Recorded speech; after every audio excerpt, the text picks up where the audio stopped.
Brahmanbaria Bijoynagar পত্তন union Adampur গ্রামে আজ বেলা 4টায় অনুষ্ঠিত হলো এপিএল ফাইনাল 2025। খেলার শুরুতে প্রধান অতিথি আব্দুল হাকিম ভূঁইয়া বলেন, রেফারি যে সিদ্ধান্ত দেয় সেই সিদ্ধান্তই উভয় দলকে মেনে নিতে হবে।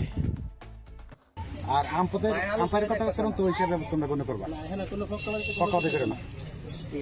আর যদি ভুল খেলার মানুষ ভুল আছে, ভুল হলে সংশোধন করবার চেষ্টা করবা। বিশেষ অতিথি জসিম ভূঁইয়া বলেন, খেলাধুলা হচ্ছে পারস্পরিক আনন্দ, তাই একে অপরের প্রতি সহানুভূতিতা বজায় রাখার চেষ্টা করবেন।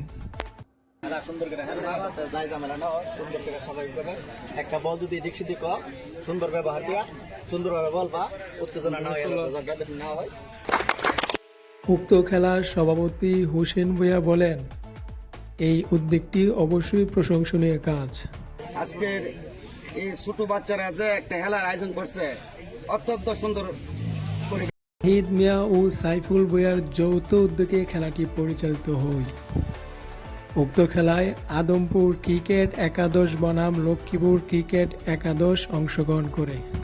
আদমপুর ক্রিকেট একাদশ লক্ষ্মীপুর ক্রিকেট একাদশকে 27 রান ব্যবধানে হারিয়ে আদমপুর ক্রিকেট একাদশ বিজয় লাভ করে।